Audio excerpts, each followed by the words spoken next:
Bien, muy buenos días. La Universidad Nacional Autónoma de México, la Facultad de Estudios Superiores Acatlán y el Seminario Permanente de Paleografía y Diplomática les dan la más cordial bienvenida a la conferencia intitulada Asistencia, Sociedad y Escritura en la Europa Mediterránea, siglos XIV al XVII, que va a impartir el doctor Salvatore Marino, profesor de Historia Medieval de la Universidad de Barcelona. Le damos la bienvenida al doctor Salvatore Marino y también le damos la bienvenida a Ignasi Ametlla, que es el coordinador de la eh, Institución Catalana de Genealogía y Heráldica. Le cedo la palabra al maestro Ignasi Ametlla, quien tiene un mensaje para nosotros. Adelante, Ignasi, bienvenido. Buenas tardes y buenos días para ustedes. Os queríamos leer 4 líneas en base a los últimos acontecimientos para nuestra institución. Y os leo lo siguiente. Después de la triste defunción de nuestro estimado Armand de Fluvià, fundador y presidente durante muchos años de la Institución Catalana de Genealogía y Heráldica, nos complace anunciar el nombramiento del doctor Jordi Mestres y López como nuevo presidente de la institución.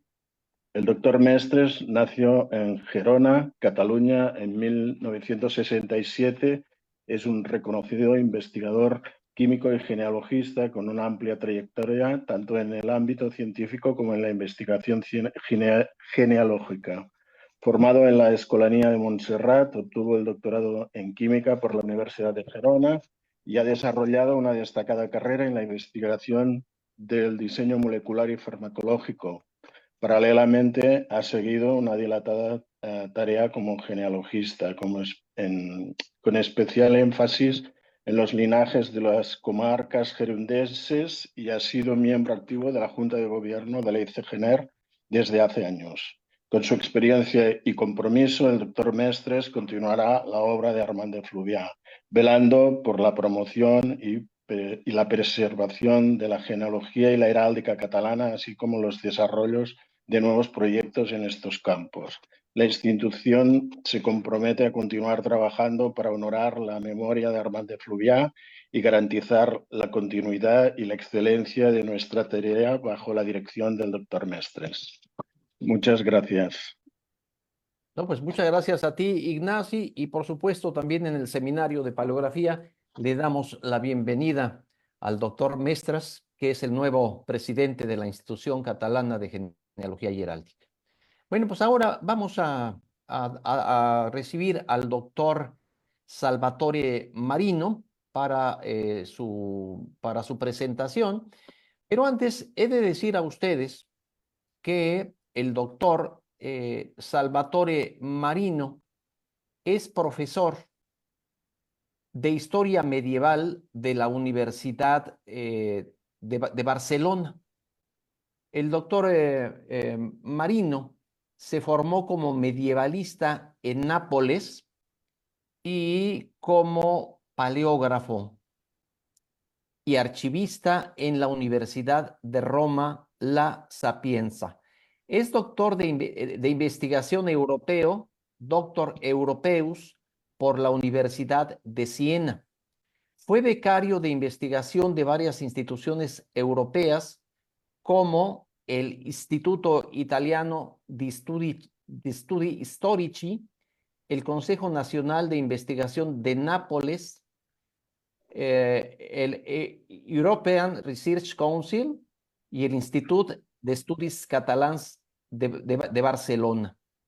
Sus intereses y publicaciones se centran en al menos 4 temas de investigación: la asistencia y hospitales en el Mediterráneo occidental, la historia urbana de la Corona de Aragón, infancia y aprendizaje, y cofradías de la Italia meridional. El doctor Marino es autor de más de 50 publicaciones científicas cuyo volumen monográfico se destaca Ospedali e città nel Regno di Napoli, Florencia 2014, y también el texto Confraternities in Southern Italy, Art, Politics and Religion, publicado por el Centro de Estudios de Renacimiento y Reformación, Toronto 2022. Así pues, le damos la bienvenida al doctor Salvatore Marino. Bienvenido, Salvatore, te escuchamos. Muchísimas gracias, muchas gracias y buenos días a todas y todos. Gracias a los organizadores por haberme invitado a dar esta conferencia. Y en concreto agradezco pues, al Seminario de Paleografía Diplomática de la Facultad de Estudios Superiores de Catalán de la UNAM y a la Institución Catalana de Genealogía y Heráldica que institución que, como ya ha dicho Ignasi Amella, hace pues, justo 3 semanas perdió a su fundador y presidente, Armand de Fluvià, y a cuya memoria quisiera dedicar humildemente pues, esta conferencia.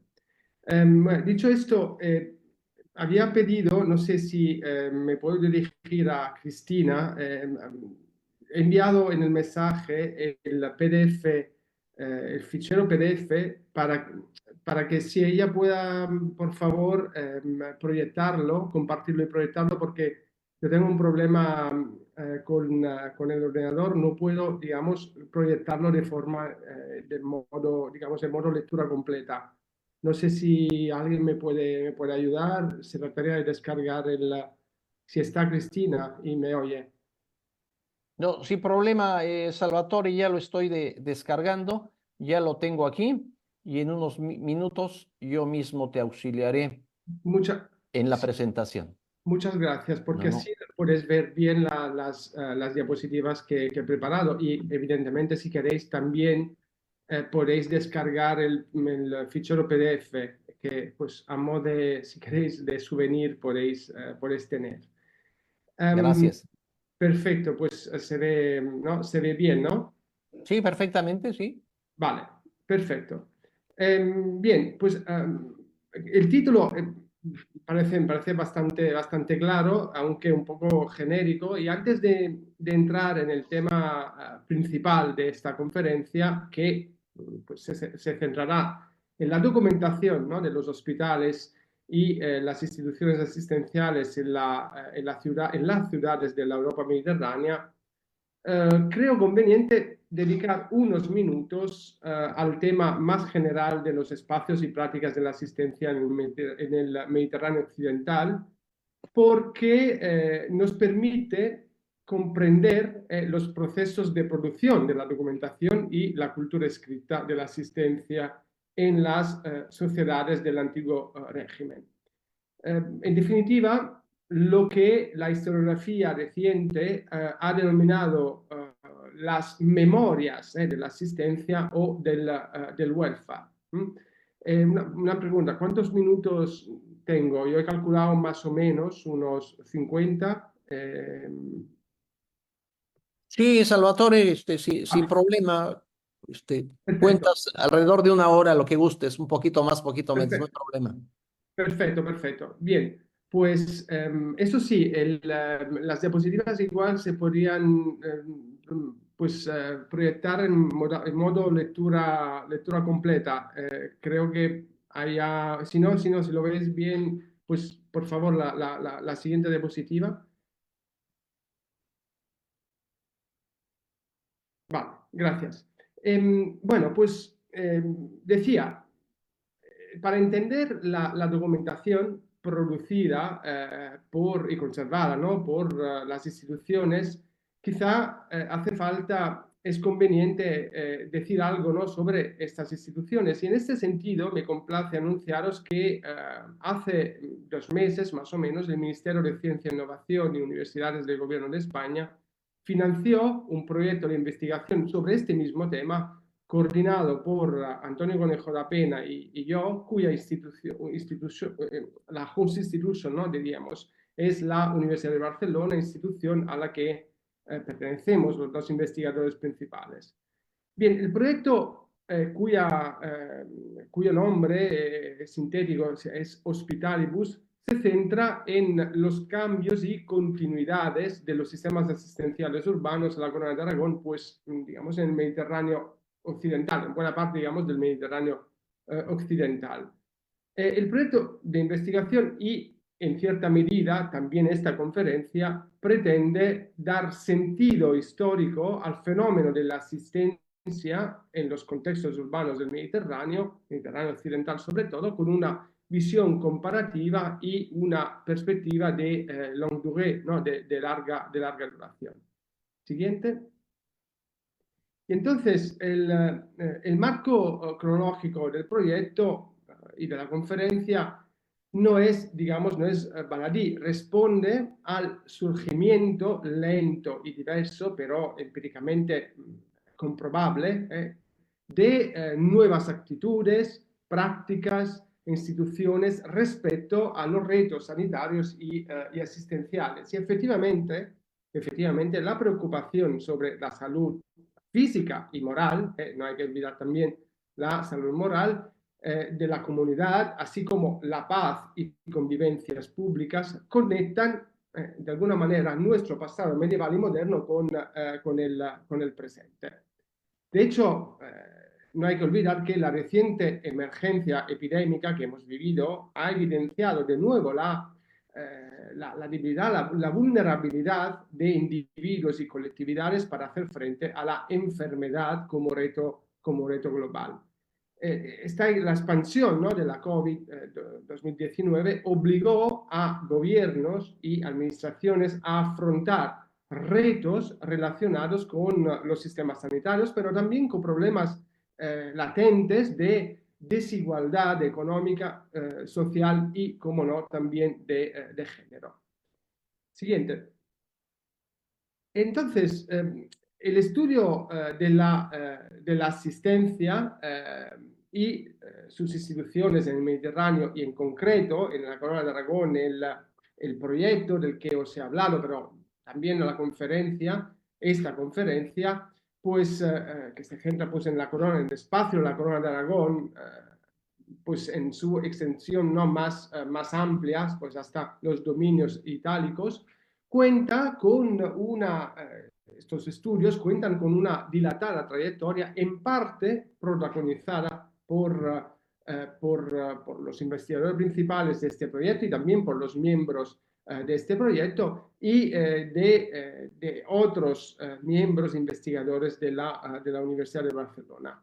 En ese sentido, buena parte de la comprensión historiográfica vigente sobre el hospital del tardo medioevo, de la primera edad moderna, pasa por la asunción, digamos, de dos conceptos clave, de dos conceptos importantes, fundamentales. El primero es de las reformas hospitalarias y el segundo de los modelos hospitalarios que circularon en los últimos siglos del medioevo, en los primeros siglos de la Edad Moderna. Según entonces esta comprensión, entre los siglos XIV, el siglo de la crisis, ¿no?, en Europa, el siglo también de la aparición, ¿no?, de la peste negra, y sobre todo luego en los siglos XV y XVI, el paisaje asistencial de las ciudades del Mediterráneo habría sido profundamente transformado a través de procesos de heterogéneos procesos de reforma institucional. Estos habrían generado grandes hospitales que actuarían como referentes en la provisión de servicios asistenciales dentro de los espacios urbanos e incluso regionales. Asimismo, estos grandes hospitales habrían actuado como modelo para otros procesos de reforma.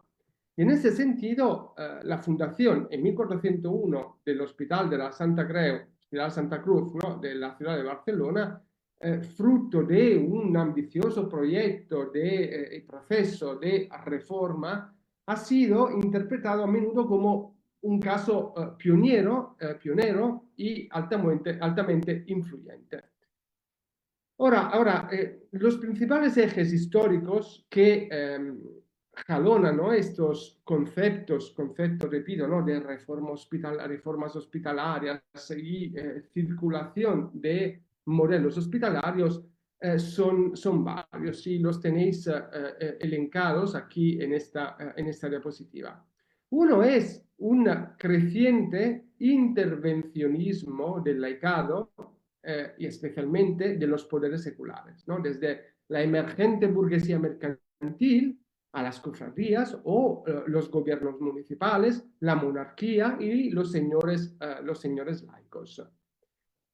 Luego, hay otro factor que se detecta, sobre todo a partir del siglo XV, que es esta progresiva medicalización de la sociedad vinculada a conceptos heurísticos como por ejemplo el pluralismo asistencial, ¿no? No es verdad, como se está demostrando, que los hospitales o las instituciones asistenciales de los últimos siglos de la Edad Media eran simplemente lugares donde la gente iba a morir. Eran también, evidentemente, lugares de medicalización. Luego, también el desarrollo de técnicas para el manejo de la información. Y en este sentido creo que este es un aspecto que más interesa, ¿no?, al seminario de paleografía. Pues desarrollo de técnicas para el manejo de la información basadas en una cultura contable. Esta cultura contable que se va formando y consolidando.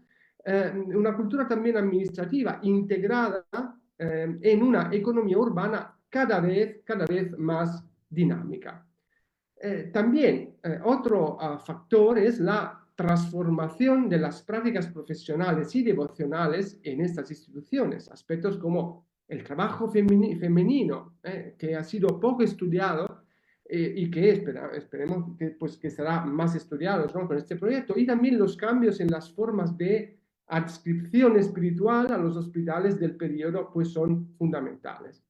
Y también, por último, la construcción de nuevos hospitales, ¿no?, que contribuyeron a modificar el paisaje urbano y monumental también de las ciudades. Entonces, el impacto urbanístico de estas grandes instituciones que aún se conservan, no solamente aquí en Barcelona, sino en las principales ciudades, yo diría en todas las grandes ciudades de Europa. Entonces, estos grandes hospitales, estos grandes edificios cuya arquitectura se convirtió a menudo en motivo de orgullo cívico, como ha sido demostrado muy bien por el doctor Antoni Conejo en el caso de Barcelona. Entonces, la hipótesis de partida del proyecto y también de esta conferencia es que los procesos de reforma y circulación de modelos hospitalarios comenzaron en el siglo XIV, se intensificaron en el siglo XV y continuaron en época moderna sin interrupciones y sin, digamos, un auténtico detonante. Sí que la peste negra fue uno de los detonantes, pero insistimos en un aspecto. Los orígenes del concepto o de las prácticas de lo que hoy día llamamos welfare state. Evidentemente no estoy diciendo que la fundación del welfare state es de la media, pero las preocupaciones, las primeras inquietudes, ¿no?, las encontramos ya en los últimos siglos de la Edad Media. Ahora bien, a pesar de la calidad de la tradición historiográfica del hospital medieval y moderno, hace unos años hemos identificado una serie de problemas y carencias de investigación. Siguiente diapositiva, por favor. Pues las he, digamos, sintetizar aquí en esta diapositiva, las carencias desde el punto de vista de la investigación. Por un lado hay un hiperlocalismo. ¿Qué quiero decir? Que existe una riquísima bibliografía que trata realidades institucionales concretas o casos locales y en menor medida regionales. Sin embargo, se echa en falta una aproximación realmente cohesiva y comparativa que entienda el mundo urbano de la Corona de Aragón y el Mediterráneo en general como un conjunto dinámico. Y luego, por otro lado, hay una cierta fragmentación cronológica. Entonces, el éxito también de algunas fórmulas como el hospital renacentista o los análisis de raíz weberiana sobre la divergencia de los sistemas asistencial católicos y protestantes, pues pueden invitar a una percepción equivocada, sesgada del hospital del antiguo régimen. Pues en ese sentido, el análisis comparativo y de longue durée, de larga duración, permite poner freno a algunos tópicos basados en la pretendida superación de sistemas asistenciales medievales en camino a un modelo racional, un modelo racional moderno que en realidad presenta más continuidades que rupturas. Y luego otro límite que en los proyectos, en las investigaciones de los últimos años está de alguna manera superando es esta falta de interdisciplinariedad. Porque buena parte de los estudios sobre los hospitales urbanos parten de tradiciones historiográficas diversas, porque hay investigadores y centros adscritos a la historia de la ciencia y la medicina, historiadores institucionalistas interesados a menudo en aspectos económicos o sociales, y aportaciones provenientes de la antropología médica. Esto es un tema, el tema de la historia de la asistencia, es un tema multidisciplinar que es importante tratar con una perspectiva interdisciplinar, ¿no? Entonces, desde la historia de la medicina, la historia de las religiones, historia social, historia económica, pero también la arqueología, la historia del arte, la historia de la arquitectura, y etcétera, y etcétera, etcétera. En contrapartida, entonces, este proyecto del que ya os iremos informando porque acaba de empezar, tendrá una web y durará pues 4 años, pues este proyecto aspira a una comprensión, ¿no?, de las transformaciones en los paisajes asistenciales urbanos, pues una comprensión construida alrededor de estos, digamos, de 3 ejes. Uno es la Corona de Aragón como marco comparativo, entonces estudiar el Mediterráneo occidental en los territorios que formaron parte de esta confederación, ¿no?, de la Corona de Aragón, entonces territorios ibéricos, italianos y en parte también del Mediterráneo oriental, ¿no? El otro es la necesidad de un análisis de larga duración, de longue durée, ¿no? Porque las fronteras cronológicas es importante, digamos, superar, ¿no?, estas barreras conceptuales, cronológicas, entre lo medieval y lo moderno, ¿no?, y que incluyen algunos momentos y procesos claves que precisan, ¿no?, de una revisión historiográfica. Especialmente, por ejemplo, los ciclos epidémicos del siglo XIV, a menudo asociados con un potencial explicativo desprovisto, ¿no?, de bases empíricas, y también los grandes procesos de reforma institucional de los siglos XV y XVI. Y por último, desde el punto de vista metodológico, insisto sobre estos aspectos que pueden ser útiles, ¿no?, luego también en el debate, la necesidad de un análisis interdisciplinario, pues comprender, ¿no?, los sistemas asistenciales urbanos de forma integral en su conjunto urbano. Entonces, apostar por una visión que aúne perspectivas propias, ¿no?, de la historia social, política, económica y cultural con la historia, por ejemplo, del arte, de la arquitectura. Quiero decir que lo que queremos demostrar es que el hospital no puede ser conceptualizado como una isla institucional, sino como un espacio conectado con su entorno físico y político. En definitiva, pues lo que aspiramos a esclarecer pues es aclarar, ¿no?, esclarecer las formas y los tiempos de los procesos de transformación de los sistemas asistenciales urbanos del Mediterráneo occidental y en concreto de la Corona de Aragón, con una perspectiva comparativa de larga duración interdisciplinar que pues permita ocupar estos vacíos historiográficos y lograr una comprensión coherente e integral del hospital y su entorno en una fase, en una etapa clave de su historia. Ahora bien, siguiente diapositiva, por favor. ¿Qué tiene que ver todo esto con la documentación que nos interesa en esta conferencia? Evidentemente, toda la documentación producida por los hospitales y las instituciones asistenciales reflejan plenamente esta realidad política, social, económica, cultural tan compleja del Mediterráneo medieval y moderno.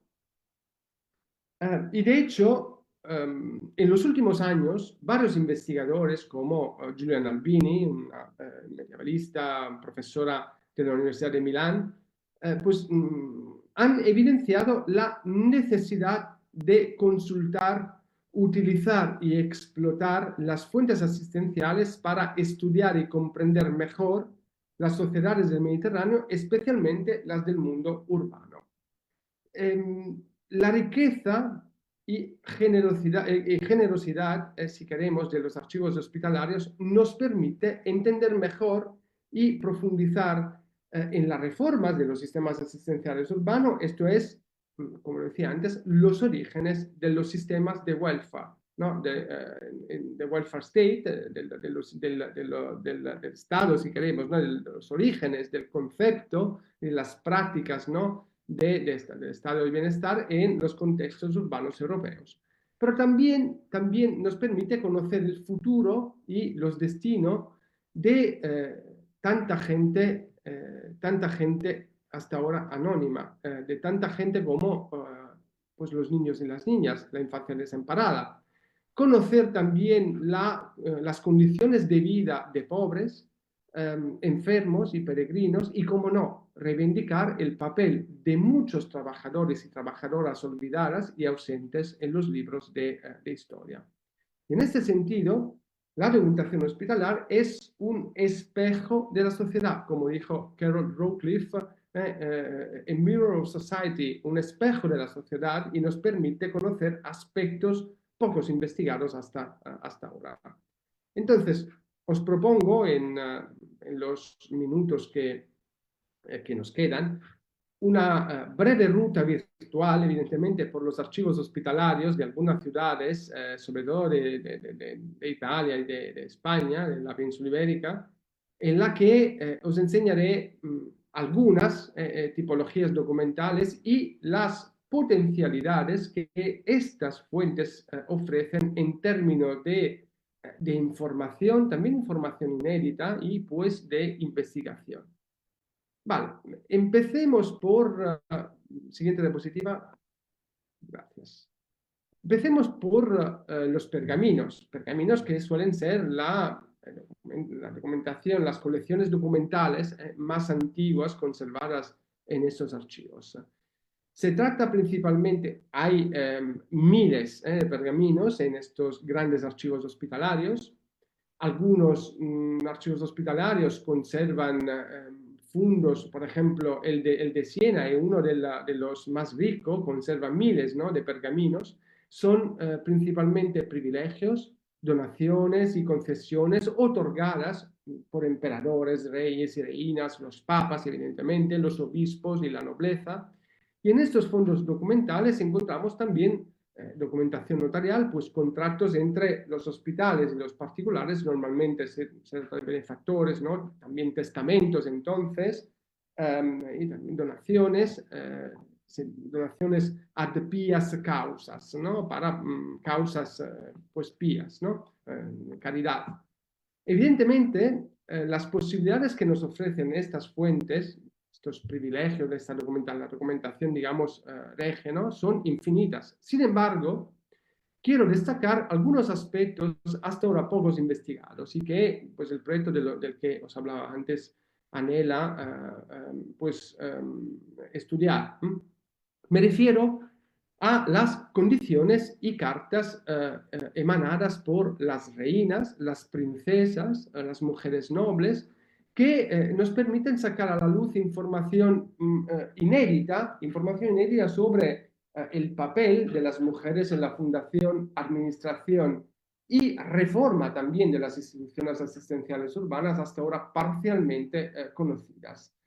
Y entonces, reinas como Sancha de Mallorca, la que veis aquí un retrato, Juana I y II de Nápoles o Blanca de Anjou, Constanza de Sicilia o María de Castella, por ejemplo, la mujer de Alfonso el Magnánimo, pues son algunos ejemplos de mujeres que impulsaron importantes reformas, impulsaron también desarrollos en los sistemas asistenciales y sanitarios de la Europa medieval.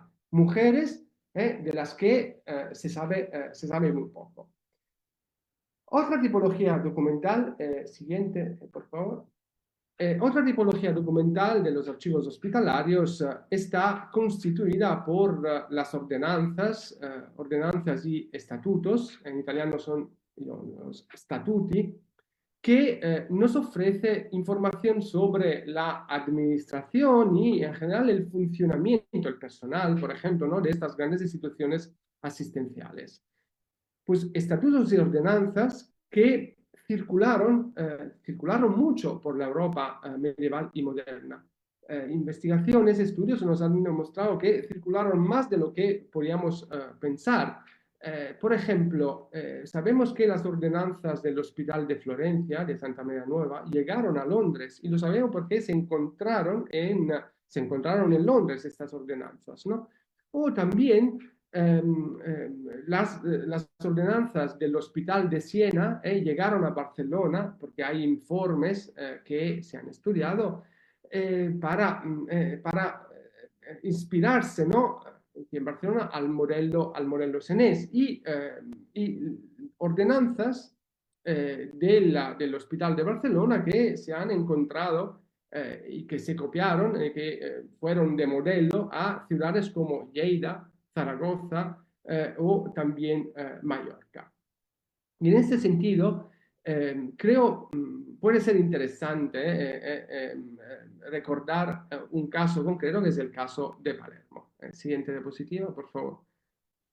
¿Qué pasó en Palermo? Pues en Palermo, en 1431, un poco antes de realidad, se decide fundar un hospital grande o hospital mayor, el Hospital Grande de la ciudad de Palermo, de la ciudad siciliana. Pues el consejo de la ciudad decide enviar a unos procuradores y también escribir a los hospitales de Barcelona, como dice aquí, ¿no?, el documento, este fragmento del documento: Barcelona, Nápoles, Florencia, Siena, Rhodes, y a otros hospitales famosos para estudiar el funcionamiento de estos hospitales en el Mediterráneo, lo cual, pues, este documento demuestra la circulación, ¿no?, en el Mediterráneo, en la época, en 1431, de unos cuantos modelos hospitalarios conocidos, ¿no?, que el documento siciliano pues espressa de esta forma, ¿no?, famosi et caritativi ospitali, ¿no? Y de hecho la fundación de este hospital, el Hospital de Palermo, en 1431, pues se inspiró en parte al Hospital de Barcelona, en parte al Hospital de Nápoles, en parte al Hospital de Florencia.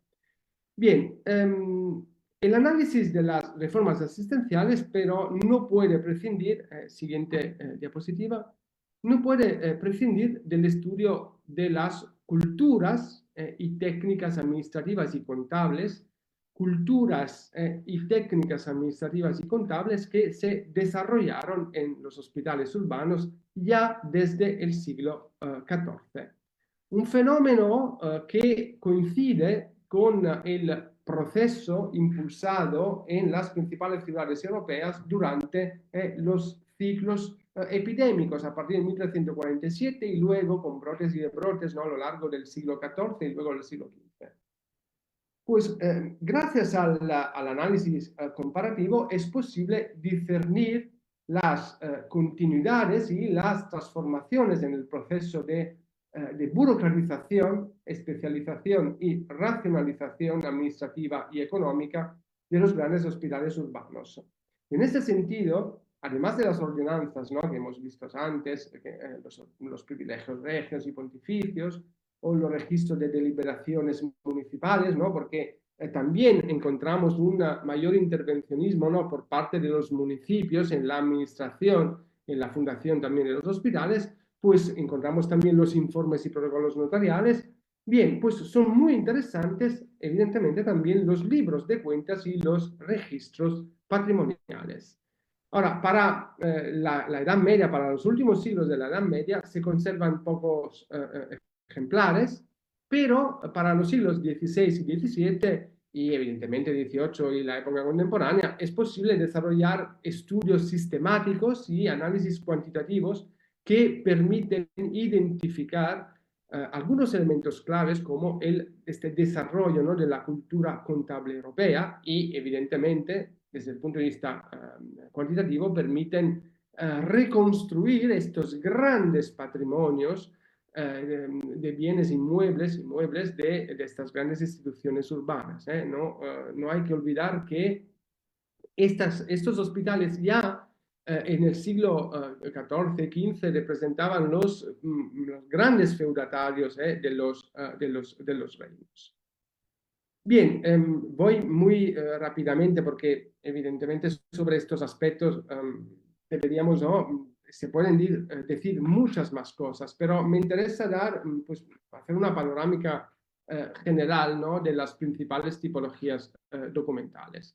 Y evidentemente, siguiente diapositiva, al tratarse de hospitales y centros sanitarios, pues otras tipologías documentales que encontramos, como no, en estos archivos, son las tipologías, digamos, relacionadas con la medicalización, alimentación y los servicios sanitarios.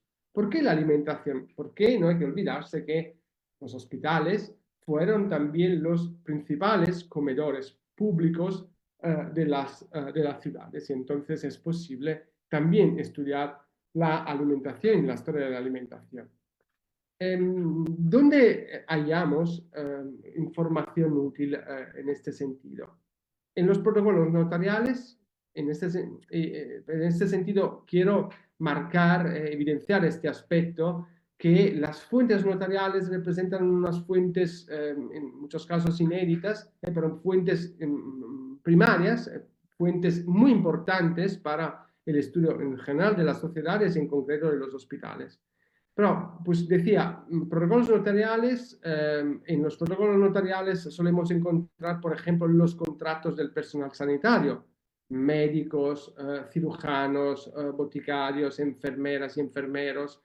Y también en las fuentes regias y municipales encontramos las normas que regulaban el ejercicio de la medicina y establecían la fundación o reforma de los protomedicatos, sobre todo durante los ciclos epidémicos.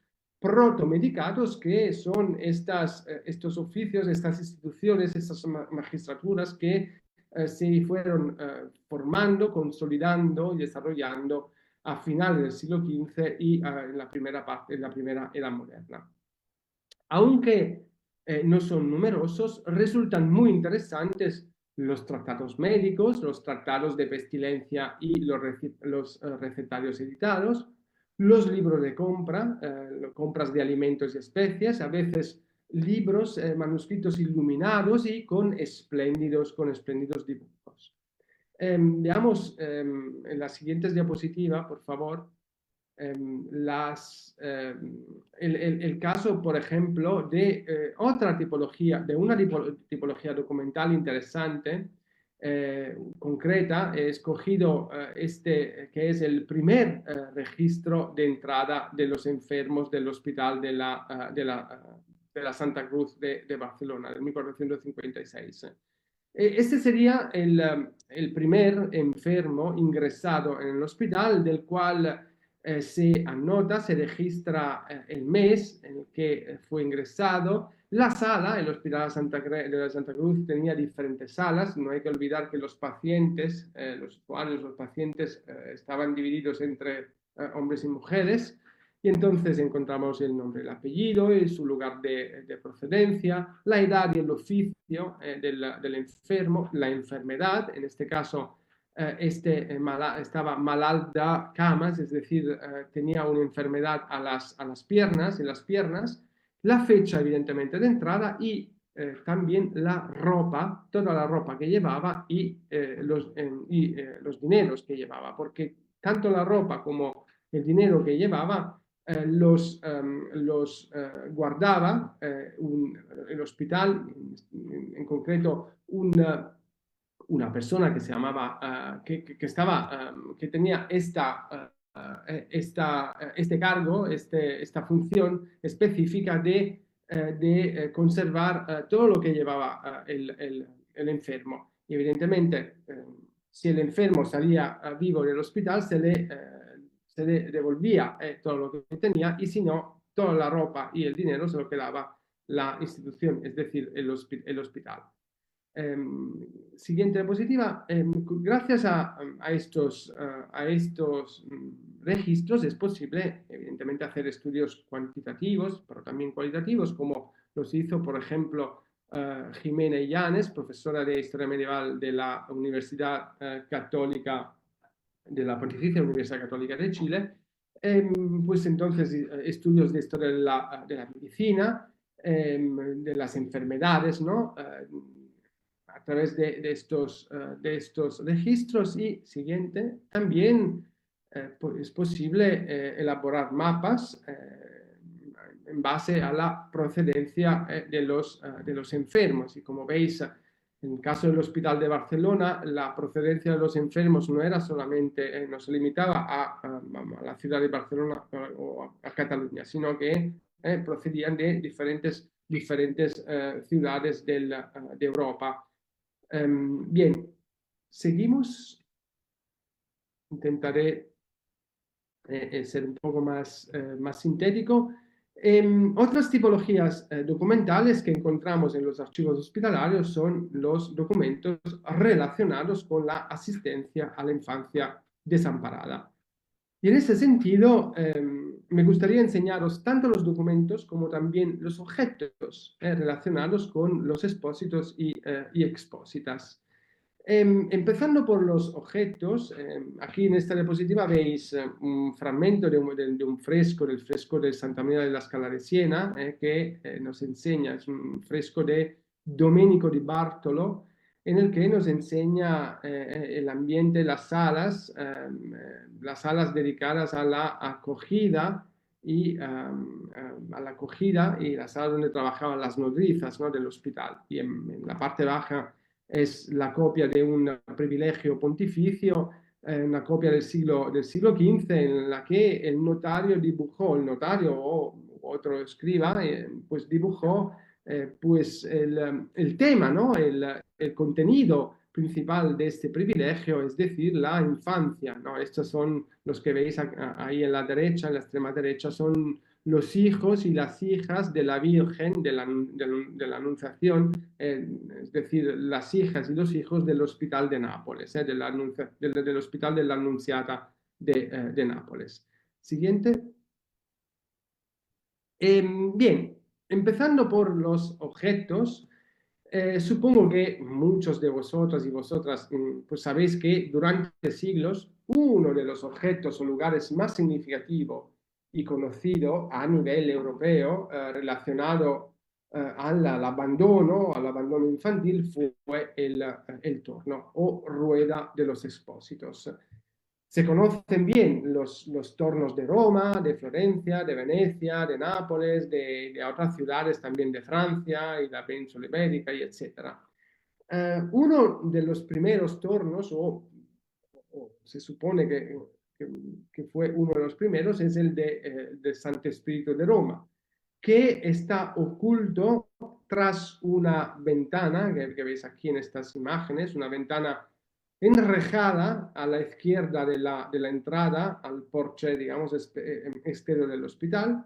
Y a la izquierda de la sala, donde se encuentra el torno, encontramos también una especie de caja de ofrendas empotrada en la pared, donde aún es visible la inscripción, aunque ahora, digamos, desgastada, ¿no?, por el tiempo, la inscripción que dice limosna para los pobres niños abandonados. Y siguiente.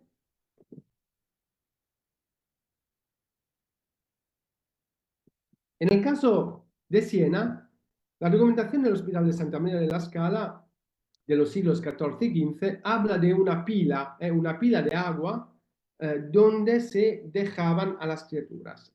Pues esa pila de agua con el símbolo del hospital, ¿no?, la escalera, la vemos pintada en ese fresco que veis aquí, del que os hablaba antes, ¿no?, el fresco de Domenico di Bartolo, acogida, educación y boda de una hija del hospital, que está en el pellegrinario del hospital sienese, es decir, en esa sala, el vestíbulo grande, ¿no?, del hospital de Siena.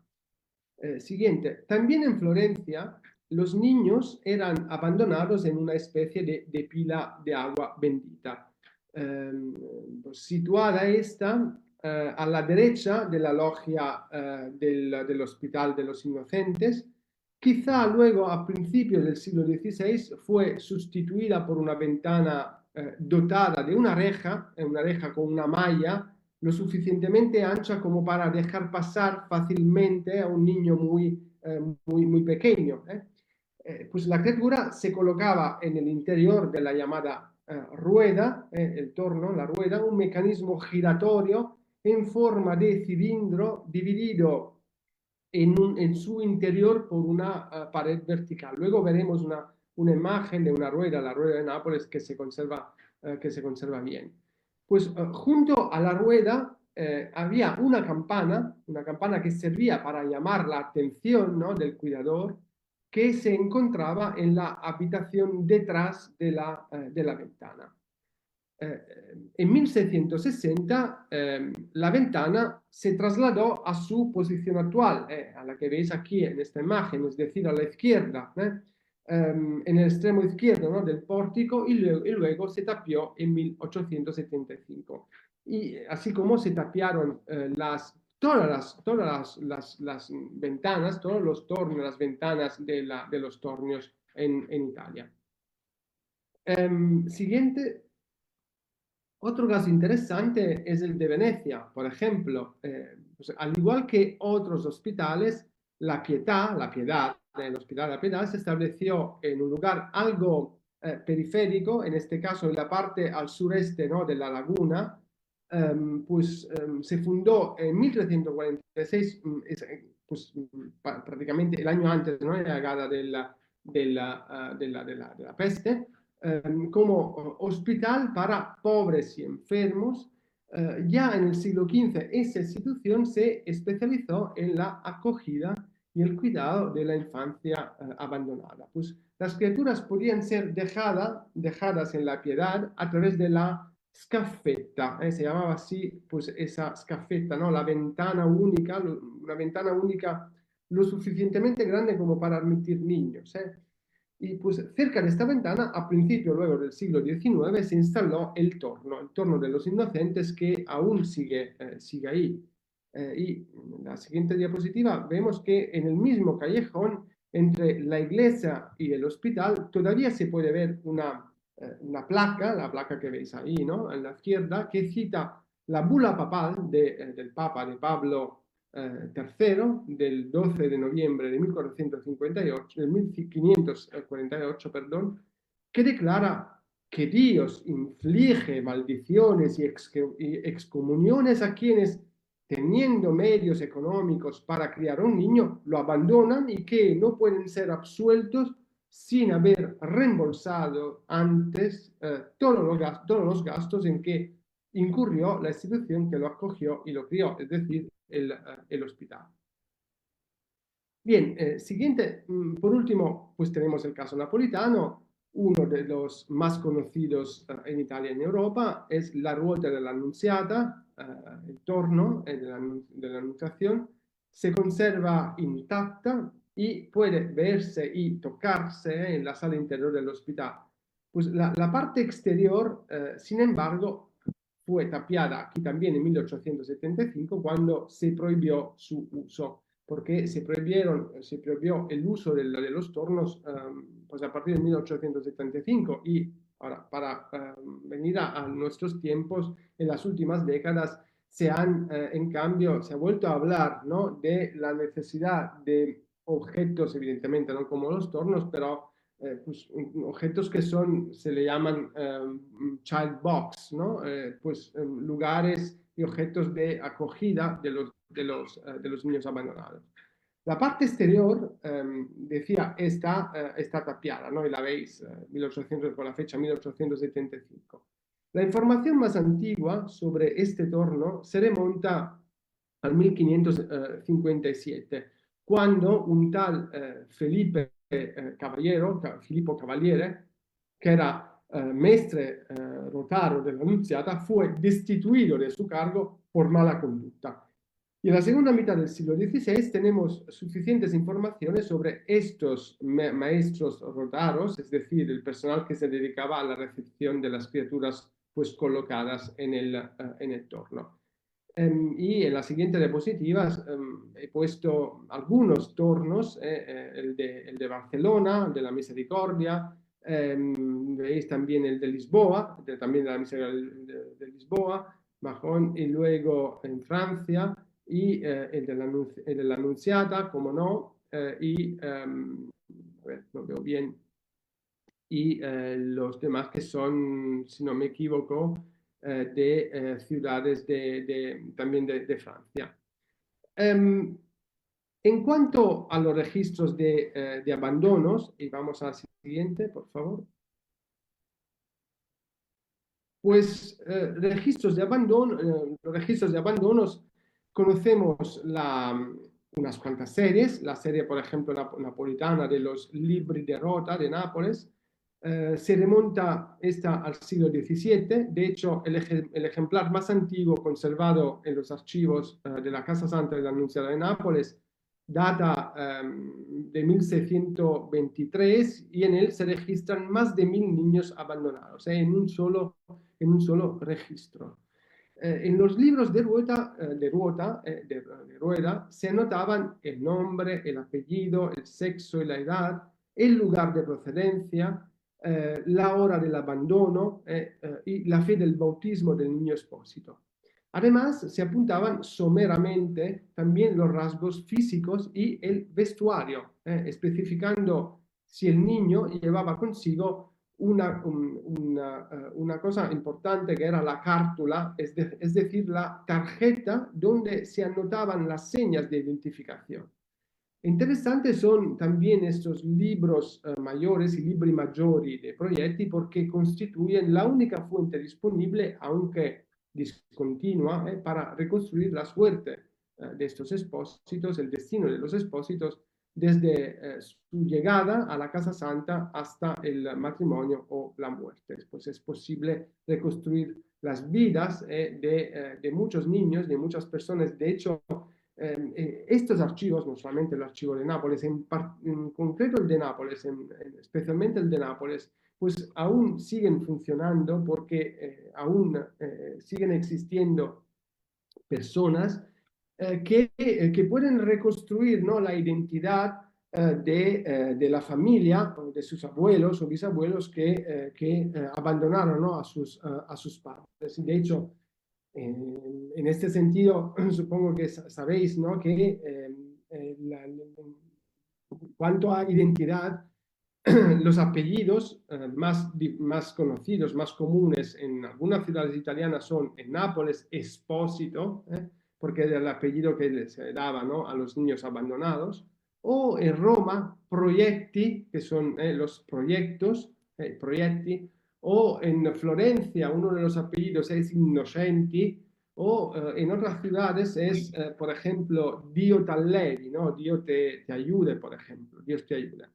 Vale, rápidamente porque veo que me quedan pocos minutos. Más antiguos son los registros de expósitos de los Hospital Santa Creu de Barcelona. De hecho, En Barcelona se conservan series antiguas. Es un caso interesante a nivel europeo, porque en otras ciudades quizás pues se perdieron estos registros, y en cambio en Barcelona sí que se conservan ejemplares del siglo XV. Pues los expósitos de la Santa Creu, de la Santa Cruz de Barcelona, generalmente ingresaban identificándose únicamente con un documento, digamos, denominado albarán, ¿no? Que es pues, una nota escrita por un notario, por ejemplo, que revelaba unos pocos datos del bebé, del niño, pero que en aquel contexto social y cultural eran muy importantes, como por ejemplo el nombre, la condición del bautizado o no, y en algunas ocasiones también la identidad de la madre, pocas ocasiones. Las investigaciones llevadas a cabo por Teresa Viñolas, profesora de la Universidad de Barcelona, que ha sido también una de mis maestras, y de otras como Jiménez Llanes o en parte también por mí, pues esas investigaciones de los albaranes de la Santa Cruz revelan que la pobreza era la principal causa del abandono, pero también había la ilegitimidad, es decir, los nacimientos fuera del matrimonio, eran pues también esta, ¿no?, la causa frecuente de abandono, y en menor medida el abandono, ¿por qué no?, también de hijos de personal religioso, sobre todo monjas. Posteriormente al abandono, la institución, es decir, el hospital, ¿qué hacía? Entregaba a unas familias, a unas nodrizas, a crianza, pues a aquellas criaturas que eran amamantadas en casas de estas nodrizas, y que se quedaban en esas casas unos meses o hasta, digamos, 2 años y medio. Dependía de la edad de los niños y también de la suerte, digamos, de los niños. Ahora, aquellas nodrizas cobraban digamos, un estipendio. Cobraban muy poco, pero cobraban un estipendio que sufragaba íntegramente el hospital. Durante la estancia en casa de la nodriza, el hospital inspeccionaba regularmente el correcto cumplimiento del contrato. Y aquí tenéis los ejemplos de los libros de nodrizas, las libras d'adidas, se dice en catalán, en los que se puede ver que los niños pasaban también, ¿no?, de 1, de 2 a 3 hasta 7, 8 nodrizas, ¿no? En el documento que veis aquí, digamos, en la parte del fondo, en la izquierda, el documento de una niña que se llama Caterina, en este documento aparece una cruz que nos enseña que quiere decir que la niña al final murió después de haber pasado por diferentes nodrizas. Pasado este plazo, la criatura se había esquivado, digamos, la guadaña de la muerte. Hay que tener en cuenta que la mortalidad era especialmente acusada, ¿no? En este primer tramo de vida se calcula que la mortalidad infantil era alta y llegaba a un 70 y pico %. Entonces, ¿qué pasaba? Que el niño, la niña volvían al hospital, y a partir de aquel momento empezaba una segunda fase o una tercera fase, si queremos, en la vida de este niño, de la niña. Es decir, buscar una casa de acogida que lo tenía que criar y lo tenía que formar profesionalmente, ¿no? Y en este sentido, el caso de la ciudad condal, de la ciudad catalana, es extraordinario, como demostraré de aquí a poco. El sistema del Hospital de Barcelona preveía que los progenitores pudiesen recuperar al bebé con posterioridad al abandono. Y aquí ya tenéis unos indicios, pero los tenéis más que indicios, pruebas en la siguiente diapositiva. Porque se rotulaba el albarán de ingreso con una letra mayúscula y, por ejemplo, se dividía el documento en dos partes que encajaban a la perfección.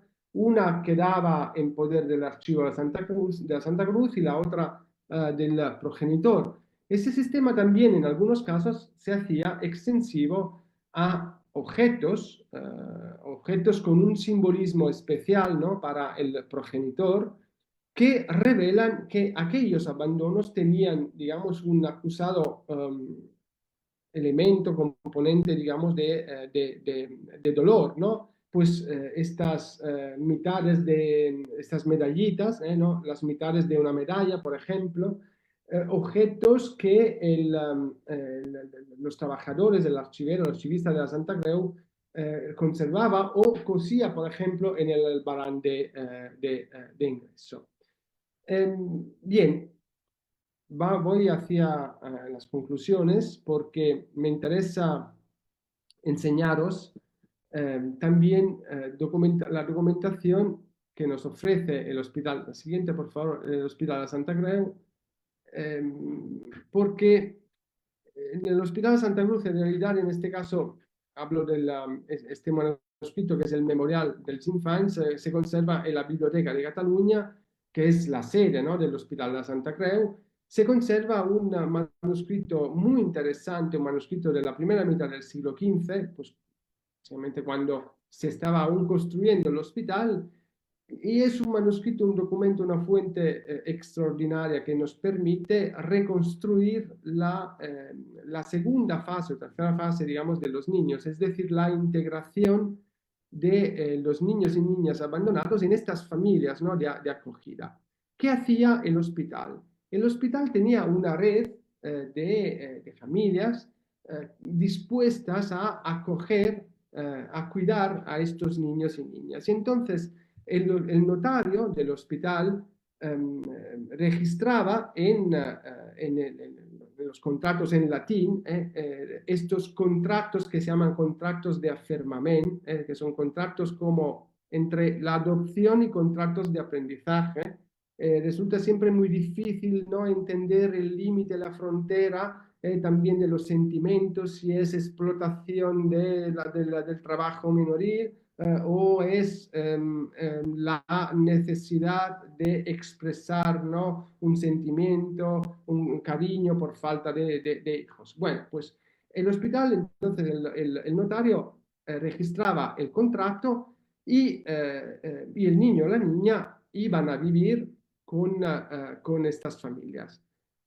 Hasta aquí el hospital había cumplido digamos, su función, pero en realidad no. El hospital se preocupaba del destino de estos niños y entonces, a través de inspecciones, iba en las casas donde se encontraban estos niños, entonces iba a averiguar, a inspeccionar, ¿no?, iba a averiguar cómo había ido la integración. Y entonces, en este manuscrito encontramos también un informe breve en el que el funcionario dice: he ido en esta casa, he visto al niño y a la niña, está bien o ha muerto, desaparecido, etcétera, etcétera. Encontramos entonces más de 200 informes, más de 200 contratos en la primera mitad del siglo XV. Este es el caso, el primer caso es de un niño que se llama Antonio, un niño Antonio que se fue a vivir en casa de un matalaser, sería un colchonero,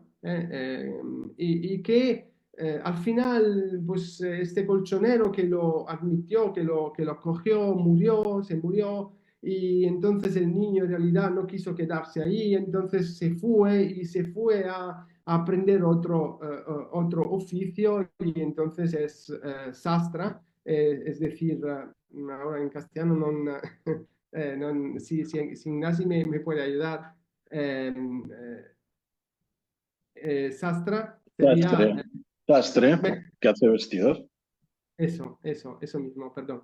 El caso siguiente, he seleccionado pocos casos. El caso siguiente es el caso de un niño que se llama... siguiente diapositiva, por favor. Sí, no, aquí he puesto los procesos de integración familiar, es decir, según la información que nos ofrece este manuscrito, pues las integraciones positivas son, digamos, la mayoría, son más del 50%, algunas son positivas, otras son muy positivas, diferencia entre positivas y muy positivas, bueno, no siempre está muy clara. Las positivas es cuando, digamos, el niño o la niña ha aprendido el oficio y le han dado también algo de dinero. Las muy positivas son las que los niños, como veremos, como el caso del niño Bernardo, que han aprendido muy bien, ¿no?, el oficio. Hay también, evidentemente, informes negativos, casos también de violencia, de desaparición y otros pues, sin información. Entonces, vamos a ver el último caso, el caso de un niño que se llama Bernardo. Siguiente diapositiva, por favor. Este niño, Bernardo, va a vivir con un maestro de escuela mayor, aquí en Barcelona, que se llama Jordi Miquel, que sería... yo cuando traduzco esto en inglés, me hace mucha gracia porque la traducción en inglés sería George Michael. Pues es como un homenaje, ¿no?, al cantante, pero bueno, sería el Jordi Miquel, que es un maestro de escuela mayor, y él dice que pues va a vivir con este maestro de escuela mayor, y cuando el funcionario, en este caso el prior del hospital, va en la casa de Jordi Miquel para ver cómo está este niño, él ve que el niño es sano, está vivo, y dice, aprende muy bien, ¿no?, las letras, aprende muy bien, ¿no?, dice las literas en latín es literas gramaticales y logicales, ¿no? Y dice que está tan bien en esa casa que el maestre, Jordi Miquel, lo trata como si fuera su hijo, ¿no? Bien, con el caso de Bernardo tenemos más casos. Acabo con, siguiente, acabo con pues sí, con una anécdota, ¿va? Si queremos, porque es posible hacer, evidentemente, public history, es posible hacer divulgación, y a veces también la tenemos que hacer, ¿no?, la divulgación. No es un problema, que se haya, si no, si lo puede volver a abrir, el PDF.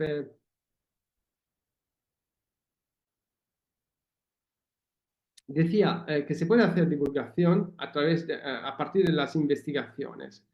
Nosotros como historiadores trabajamos en los contextos académicos, pues sí, es la 20, sí, vamos a la penúltima. Además de trabajar en los contextos académicos, tenemos también que divulgar, diseminar nuestras investigaciones, nuestros estudios también a un público más amplio, ¿no?, a la sociedad, ¿no?, para que la sociedad pueda entender la finalidad, ¿no?, de nuestro trabajo, de nuestras investigaciones, y evidentemente también los resultados de nuestras investigaciones. Y por eso, siguiente, gracias. Y por eso aquí os pongo un ejemplo de un libro que hemos hecho con Teresa Viñolas, con la profesora Teresa Viñolas, un libro que pues sintetiza, selecciona 10 historias de niños y niñas, son 5 niños y 5 niñas, realmente existidos, y lo hemos pensado para niños y niñas, para la infancia, para contar a los niños y las niñas realidades, historias realmente existidas en la Barcelona del siglo XV. Dicho esto, la siguiente. Y aquí tenéis, por ejemplo, la historia de ese Bernardo, ¿no?, que os he enseñado, y que la hemos reconstruido también desde el punto de vista gráfico, ¿no?, con pues este niño que está en el hospital con el notario, y que luego se va a vivir con ese maestro, ¿no?, el maestro Jordi Miquel, y ahí debajo tenéis el fragmento del documento original. Y es como pues una manera, ¿no?, un homenaje a las vidas de estos niños y niñas que han sido durante años anónimas, ¿no? Yo acabo aquí esperando no haberos aburrido y os agradezco por la paciencia y estoy a vuestra disposición por cualquier pregunta y curiosidad o consideración. Gracias. No, pues muchas gracias a ti, maestro Salvatore Marino. Muy interesante esta presentación tuya y yo quiero hacer los siguientes comentarios, si me lo permites. Claro. Están aquí en la plataforma Zoom alumnos míos de la materia de Nueva España y con estos, vamos a ver, dejemos de compartir. Ahora sí nos vamos a ver. Yo dejo de compartir. Y he de decirte que este tema me resulta a mí en lo particular muy interesante. Ojalá que este proyecto Hospitalibus tenga éxito. Es muy interesante y hay que recordar y hay que decirle a los alumnos que los hospitales, como otras instituciones, digamos, los conventos, las casas de niñas huérfanas, no son entes aislados. Tú dijiste, maestro Salvatore, no son islas, sino que todas estas instituciones están en estrecha relación con su entorno y con una sociedad que las rodea. Muy interesante. Y me pareció verdaderamente fascinante los tipos documentales que nos has mostrado, porque a nosotros que nos gusta la paleografía y que nos acercamos a los documentos, pues nos llama mucho la atención la diversidad de soportes, el papel, los pergaminos, pero también elementos externos del objeto escrito, como lo son los tipos de letras, las tintas y, por supuesto, las ilustraciones que se acompañan. Y a mí me gustó muchísimo cuando fuiste explicando que en esos documentos encontramos información para gran diversidad de investigaciones. Y tú hablabas de las cuentas de los hospitales y hiciste un apartado ahí para referirte a la comida de los niños. Y a mí de inmediato, maestro Salvatore, me llamó la atención porque una de mis líneas de investigación es la alimentación, la gastronomía y los recetarios.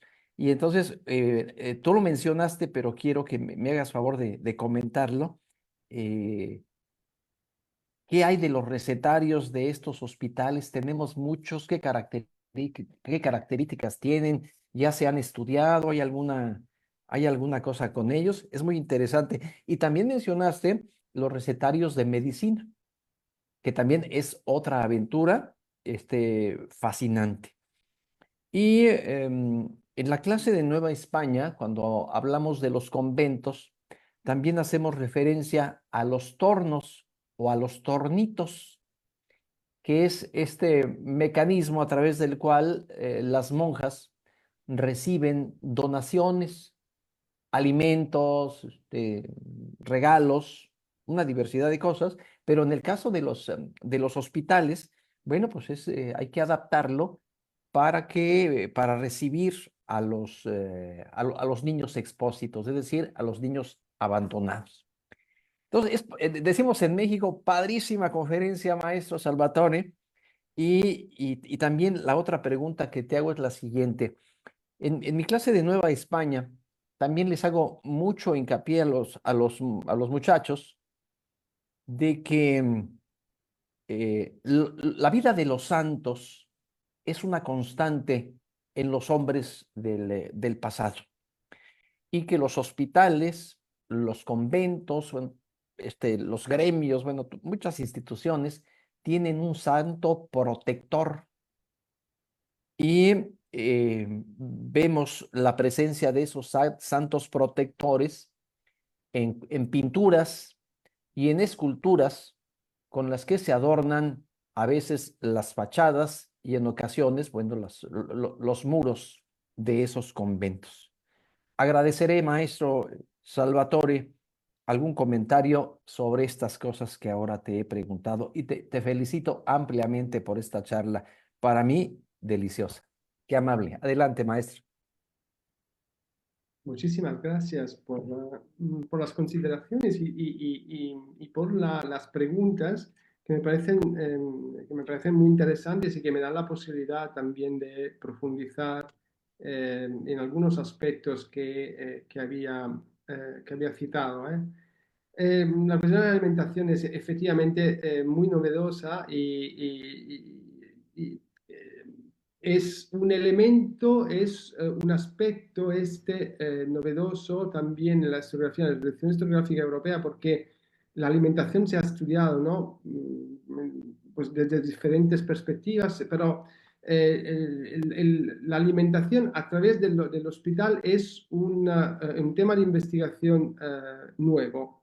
Y de hecho hay algunas tesis de doctorado, hay algunas, pocos estudios.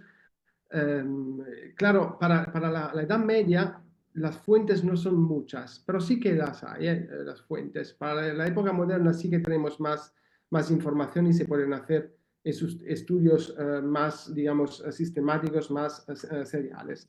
Recetarios hay, recetarios de los boticarios, por ejemplo, los libros de compra. A través de los libros de compras podemos reconstruir pues, qué alimentos compraba el hospital, cuál era la dieta pues, en los hospitales. Y aquí, en este sentido, sí que hay estudios, ¿no? de personas que se han ocupado de esta medicina. Yo he encontrado también un recetario muy interesante, inédito, y entonces pues ahí lo dejo para quien quiera ir a estudiar, pues en este caso a Valencia. Un recetario del siglo XV de un hospital muy curioso, muy pues, único, que es el Hospital de los Inocentes, que sería el primer hospital de locos.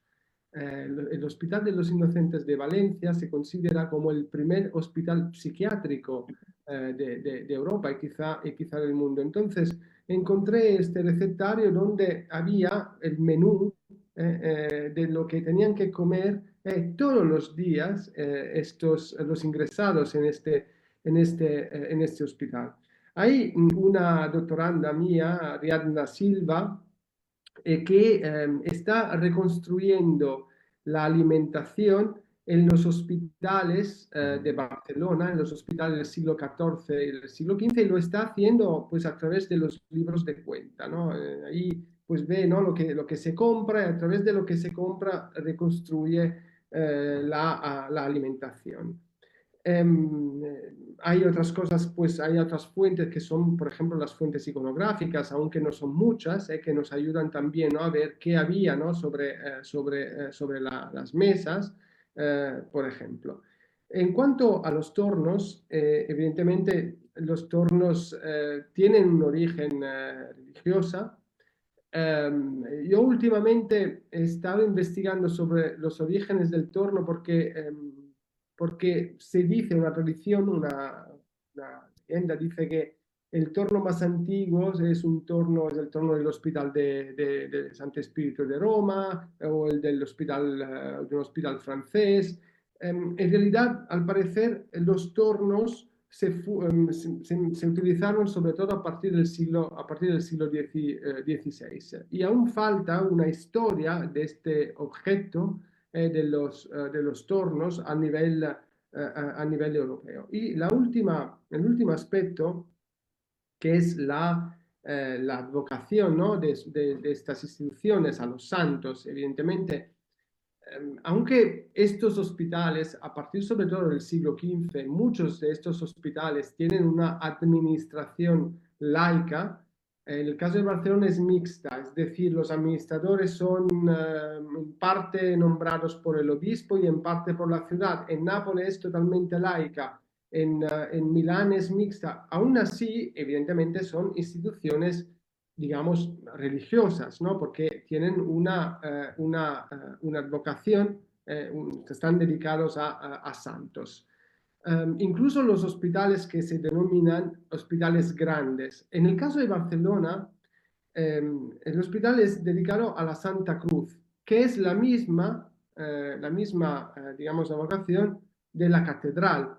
Y entonces suelen referirse al santo patrón o patrona, por ejemplo, de la ciudad, o también encontramos, por ejemplo, hospitales dedicados a un santo en concreto o también a una orden. Por ejemplo, San Juan de Jerusalén es una red de hospitales que encontramos en toda Europa. O, por ejemplo, los hospitales de la Misericordia, de la Merced, por ejemplo, que pues es una red de hospitales que nació en Italia y que a partir sobre todo a finales del siglo XV y luego a lo largo del siglo XVI se desarrollaron muchísimo en la península ibérica, como también ha demostrado Joana Balsa, que ha reconstruido la red, ¿no?, de las misericordias en Portugal. Queda mucho por hacer y sobre todo tengo que decir que queda mucho por hacer también en las Américas, en el otro mundo, en vuestro mundo, porque hay aspectos que se tienen que profundizar, es decir, el impacto, por ejemplo, o las redes de hospitales que se desarrollaron a partir del siglo XVI, pues también en las Américas. Excelente, maestro. Pues muy interesante. Y ahora quiero preguntar si está ahí Cristina, que me diga si hay algún comentario, alguna pregunta. Invito a los muchachos que quieran participar, que quieran decir algo. Adelante. Lorena Gabriela está aquí lista para hacer un comentario. Sí, yo tenía una pregunta sobre las ordenanzas de los hospitales que estaban muy decoradas y con muchos colores y quería saber si tenían un propósito o era meramente estético.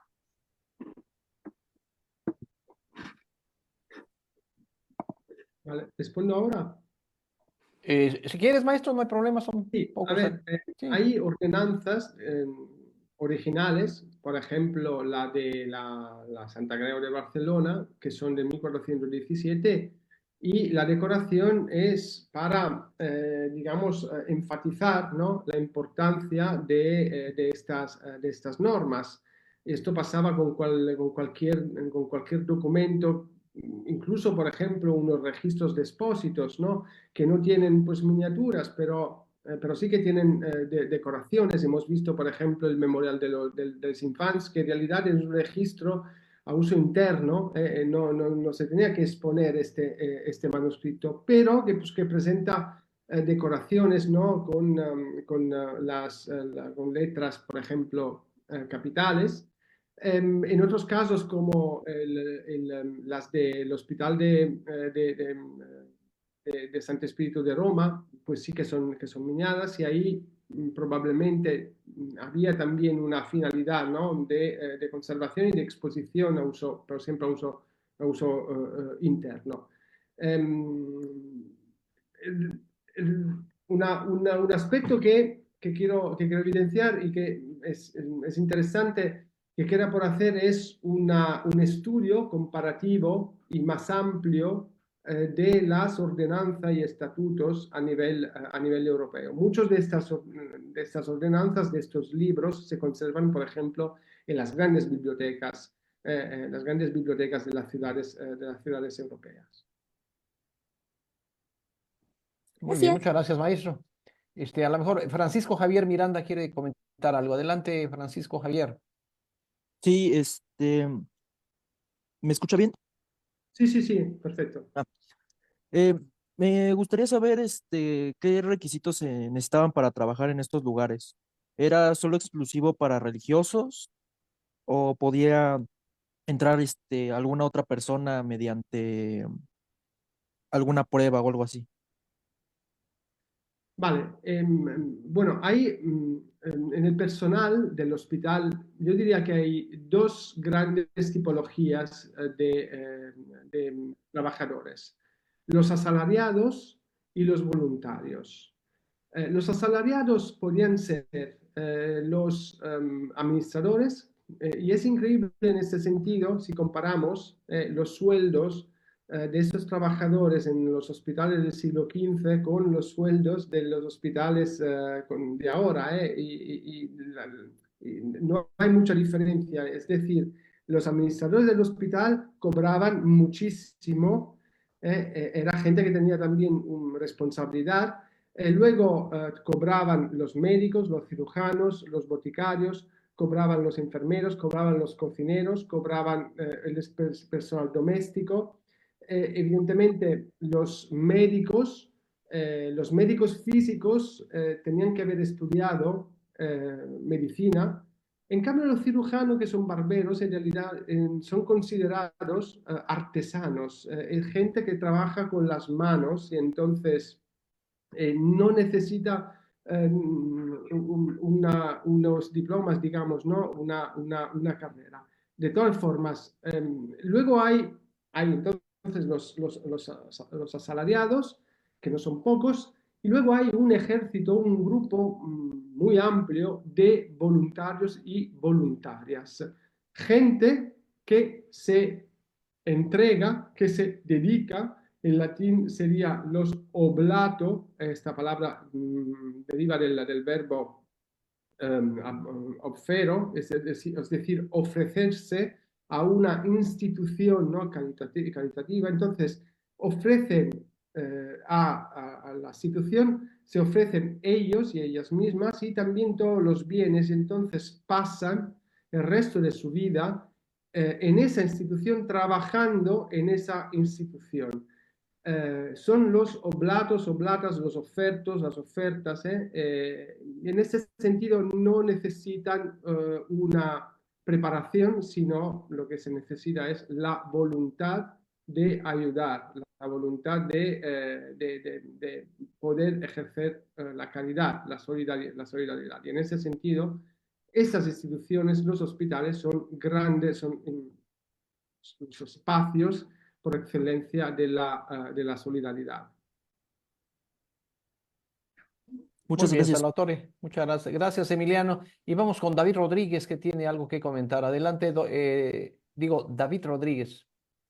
Sí, buenos días compañeros, buenas tardes profesor Salvatore. Mi pregunta es, ¿cómo seleccionaban a las nodrizas para alimentar a los bebés? Si había alguna forma de clasificarlas o si solamente eran cierto número de personas de diferentes estratos sociales, o era quien se ofreciera a ayudar a estos expósitos abandonados.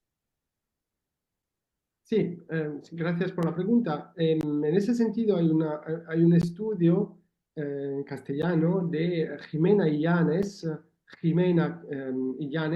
profesora de Historia Medieval en la Universidad en la Pontificia Universidad Católica de Chile, que hizo un estudio en 2012 en la revista Anuarios de Estudios Medievales, y la podéis descargar gratuitamente, este estudio, que pues hizo un estudio sobre la red de nodrizas, ¿no?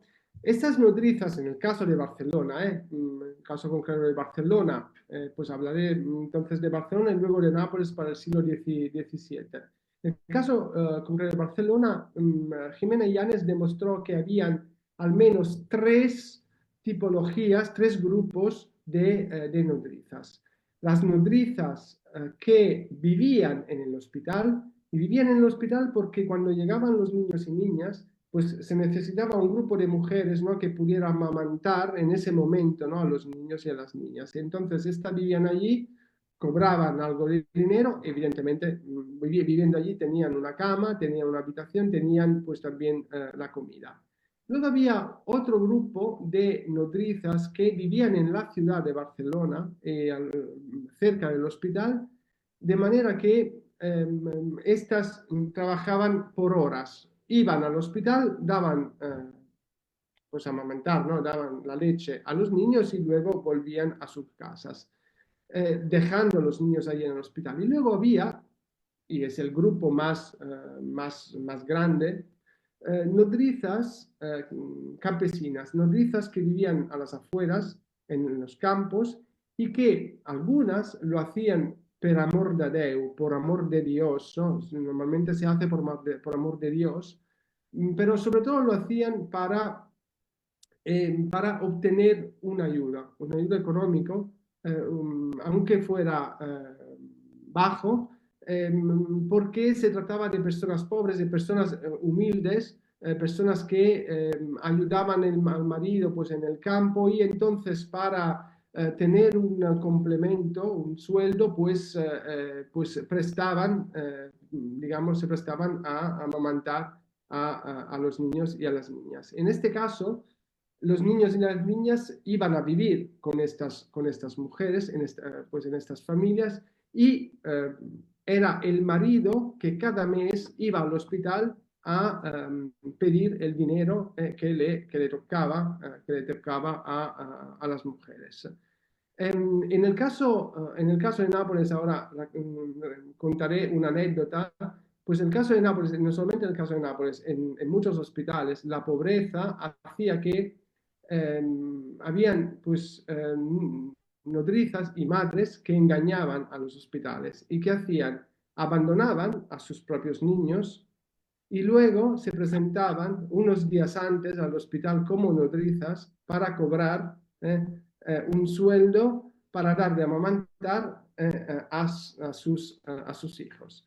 Total, en definitiva, estamos hablando de una cosa que las historiadoras pues han llamado, pues, con una expresión muy elocuente, el mercado de la leche, ¿no? Hay todo un mercado de la leche en torno a estas grandes instituciones. Muy interesante, maestro. Muchísimas gracias. Y todavía Gracias, tenemos profesor. aquí el comentario de Ethan Pérez y de Nolgar es Maikis. Adelante, por favor, Ethan. Adelante, Ethan. ¿Sí me escuchó? Perfectamente. Vale. Pues saludos a todos los presentes en la reunión y yo tengo dos preguntas. La primera es, pues usted hizo mención, profesor Salvatore, de que los hospitales y los comederos, pues estaban juntos. Yo quería preguntar si eso si fue un factor determinante o simplemente un factor para la propagación de enfermedades en esa época.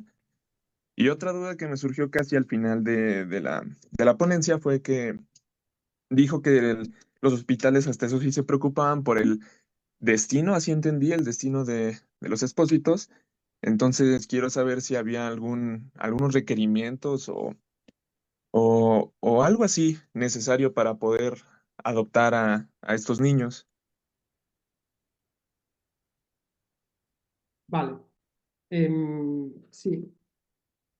El problema de la sanidad y también las medidas, ¿no? Que se utilizaban en el siglo XIV, el XV, como podéis imaginar, todo se hacía sobre la marcha. No habían los conocimientos que tenemos hoy día, ni los conocimientos que se tenían en el siglo XIX o en el siglo XVIII incluso.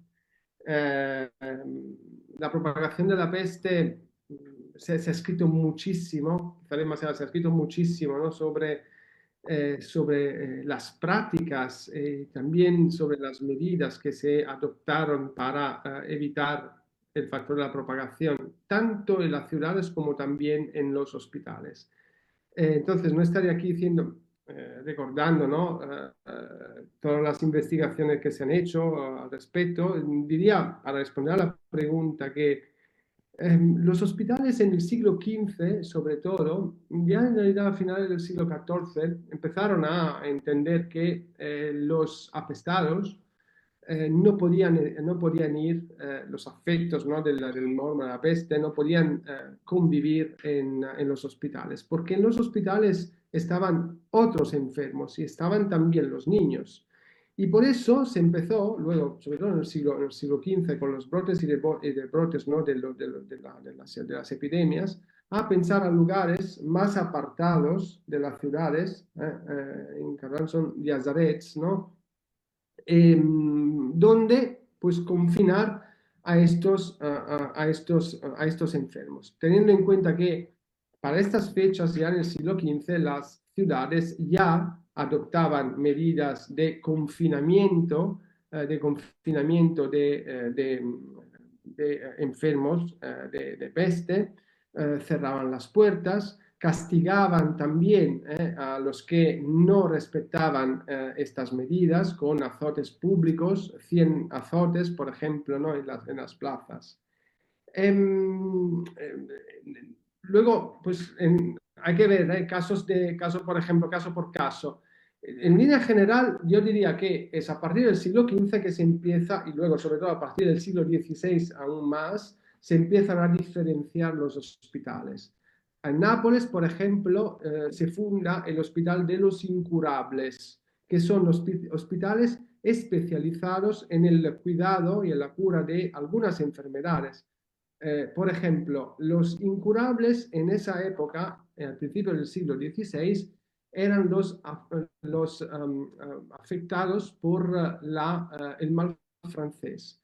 ¿Qué es el mal francés? El mal francés, según los italianos, es la sífilis que fue traída por las tropas franceses. En cambio, para los franceses es el mal italiano, incluso el mal napolitano, porque piensan que la sífilis se propagó por causa de los italianos. En línea general, es a partir sobre todo del siglo XVI, que se asiste a una especialización de los hospitales y entonces también a una diferenciación, división en los espacios. En la Edad Media, los enfermos dormían juntos. La necesidad de espacios hacía que había camas grandes en las que se metían a 2 o incluso a 3 personas, y esto lo sabemos a través de las fuentes iconográficas. El tema, en cambio, de la adopción es un tema muy complejo, delicado, del que pues, me ocupaba en los últimos años. ¿Cuáles eran las condiciones? A ver, en esas sociedades, en unas sociedades en crisis, los hospitales no estaban ahí como lo hacemos hoy día, digamos, justa, ¿no? Mirando las condiciones que sí cumplían todas las condiciones, unos candidatos que podía ser una pareja. Yo me he encontrado a parejas solteras, parejas de 2 hombres incluso, que adoptan o que quieren, pues, que van a adoptar a un niño. Me he encontrado a solteros o mujeres viudas, por ejemplo, que adoptan. Entonces, no hay condiciones porque en esa fase el interés del hospital y de los orfanatos era que los niños y las niñas saliesen, ¿no? de estas instituciones para de alguna manera integrarse en la sociedad, porque eran tantos los niños abandonados que estas instituciones no podían pues alojar durante años y a todas y todos. Perdón por la respuesta larga, pero me hace mucha ilusión que me hagáis preguntas interesantes y complejas. Muchas gracias. Muy bien. Yo agradezco a los alumnos de la FES Acatlán su participación, pero para no abusar del tiempo del doctor Salvatore Marino, les voy a pedir a las personas que han levantado su mano que sean concretas, que hagan 1 o 2 preguntas y al final ya le dejamos el micrófono al maestro Salvatore para que conteste lo que ustedes digan y ya con eso terminamos, porque de otra manera podemos seguirnos aquí hasta el anochecer hablando de los hospitales, tema tan interesante. Adelante, Maiken, por favor. Maiken Norgard, adelante, te escuchamos. Ah, sí, pues bueno, yo tenía duda acerca de cómo es que se conoce acerca de los expósitos que eran hijos del clero, o sea, cuáles son las fuentes que se consultan en este caso. Muy bien, muchas gracias. Vamos con Leonardo Ochoa. Adelante, Leonardo. Buenas tardes. Bueno, yo tenía la duda de, mencionó un hospital en Venecia que era para pobres. Mi duda es cómo este hospital conseguía el sustento, vaya, el dinero para abastecerse de todo lo necesario. Muy bien, muchas gracias, Leonardo. Vamos con Lisbeth Galindo.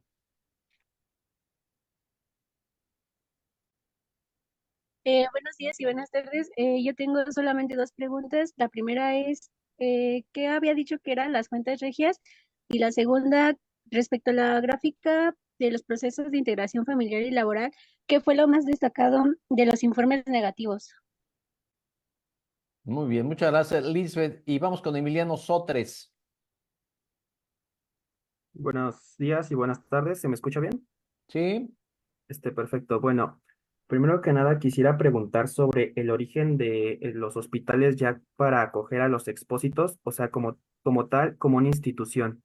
El registro más antiguo como institución para la acogida de los expósitos. Muy bien, muchas gracias. Y finalmente vamos con Stephanie Islas.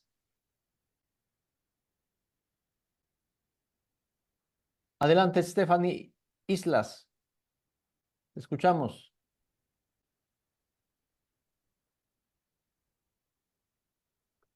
Sí, tiene que encender el micrófono. Adelante, por favor. Mientras tanto, empiezo a contestar. Ah, no. Creo que tiene problema. Stephanie. No te escuchamos, Stephanie. Tienes que aceptar tu micrófono. Estefany, nada más. No están bloqueados, ellos activan su micrófono. Bueno, en lo que arregla su micrófono. Adelante, doctor Marino, por favor. Sí, rápidamente. Sobre los expósitos hijos del clero, no tenemos pruebas concretas, pero a través de otras tipologías de fuentes, por ejemplo, y también un poco la imaginación, porque era una categoría del abandono, digamos, bastante usual. En el caso de Barcelona y en el caso de Nápoles, yo personalmente no he encontrado pruebas, pero en otros casos sí que se han encontrado testimonios, por ejemplo, ¿no? Gente que, pues, de alguna manera denunciaba, ¿no? Abandono por parte de miembros del clero. Como decía antes, las monjas eran una categoría que, digamos, de alguna manera podía sufrir, ¿no? A través de violaciones, por ejemplo, entonces el nacimiento de un hijo o una hija ilegítima. Sobre la pregunta de Leonardo, en el caso concreto del hospital en Venecia, ¿cómo conseguían el dinero? Esto vale por todos los hospitales, ¿no? Todos los hospitales de la Baja Edad Media, de la Edad Moderna. ¿Quién financiaba? ¿Cómo se financiaban estas grandes instituciones? Y en ese sentido, haciendo pues un paralelo entre el pasado y el presente, ¿no? Y hablando entonces del estado de bienestar, sabemos bien, ¿no? Cuánto cuesta financiar, ¿no? A los hospitales, cuánto cuesta financiar la salud. Eso representa un gasto muy importante, ¿no? Para los estados. Pues eran limosnas, pero evidentemente con las limosnas no eran suficientes para poder, digamos, cubrir todos estos gastos. Había las grandes donaciones por parte de los reyes y reinas, por ejemplo, la nobleza, pero sobre todo, estos grandes hospitales, no hay que olvidar, son los grandes feudatarios, son empresas, son grandes empresas, se han utilizado esta expresión, son las empresas públicas. El patrimonio de bienes inmuebles que tienen estos hospitales daban la posibilidad, si los administradores eran capaces, de poder hacer grandes inversiones financieras y entonces poder llegar a recaudar, ¿no? A poder tener a la disposición, digamos, del hospital los suficientes recursos financieros para cubrir todos los gastos del hospital. Otra fuente de ingreso eran también la recaudación, las limosnas que hacían por todos los territorios. Entonces iban, por ejemplo, unos frailes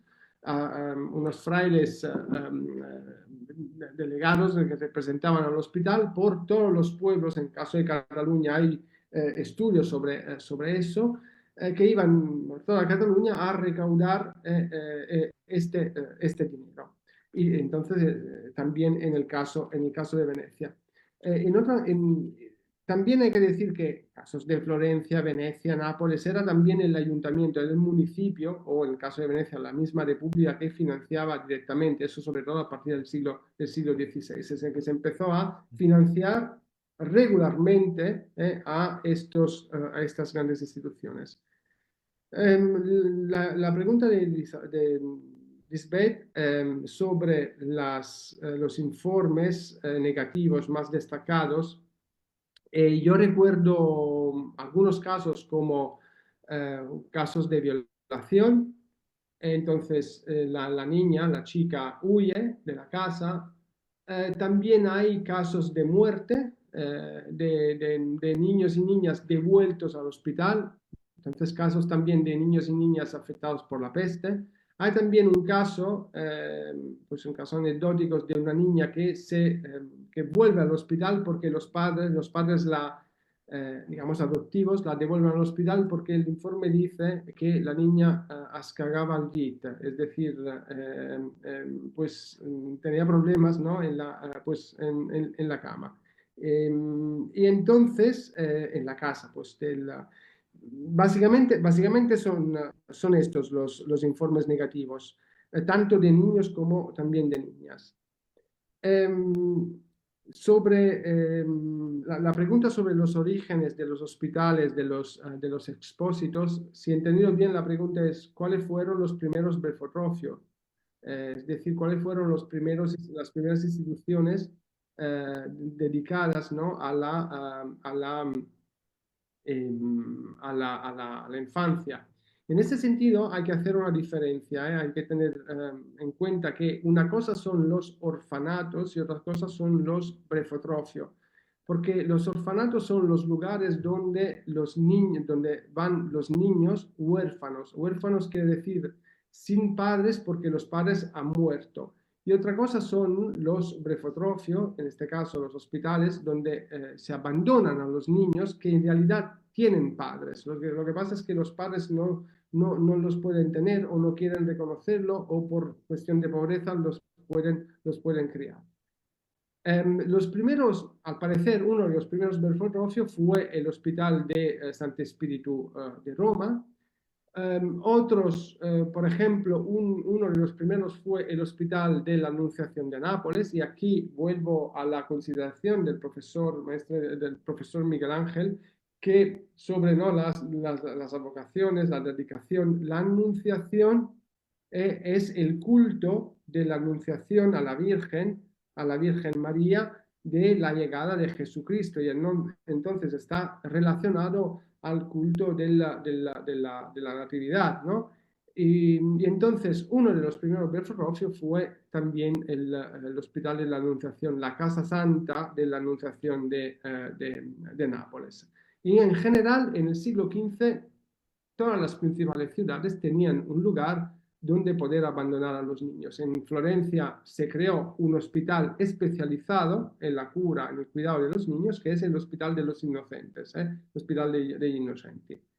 Y no me acuerdo si habían más preguntas, pero quiero acabar con una promesa. Si la invitación sigue, si me invitáis, en el sentido de que si me abrís la puerta, yo me haré cargo de poder ir a vuestra universidad y poder hacer una conferencia o dos, o charlas, o todo lo que queráis en presencia, ya que ya se puede viajar. Me haría ilusión venir a ir a vuestra universidad y a conoceros, así como evidentemente me haría ilusión, pues que si queréis venir a Barcelona o Italia a profundizar en este tema, sois las bienvenidas y los bienvenidos.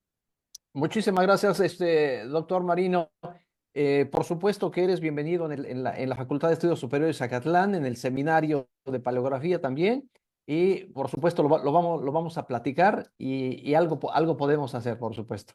Antes de terminar, quiero compartir contigo, maestro Salvatore, este documento oficial que dice Facultad de Estudios Superiores Zacatlán, sección académica de Historia, otorga la presente constancia al doctor Salvatore Marino por impartir la conferencia en línea Asistencia, Sociedad y Escritura en la Europa Mediterránea, siglos XIV al XVII, el 27 de septiembre del presente. Por mi raza hablará el Espíritu, Santa Cruz, Zacatlán, Estado de México, septiembre de 2024. Maestro Salvatore, te haré llegar a través de nuestro amigo Ignacio Ametlla la constancia correspondiente y no me queda más que agradecer también, por supuesto, a la Institución Catalana de Genealogía y Heráldica, con la cual tenemos un convenio de colaboración académica desde hace 13 años, el cual ha sido, me parece, muy fructífero. Muchísimas gracias, Ignacio, gracias a la institución y gracias, por Gracias a supuesto, vosotros. gracias al doctor Salvatore.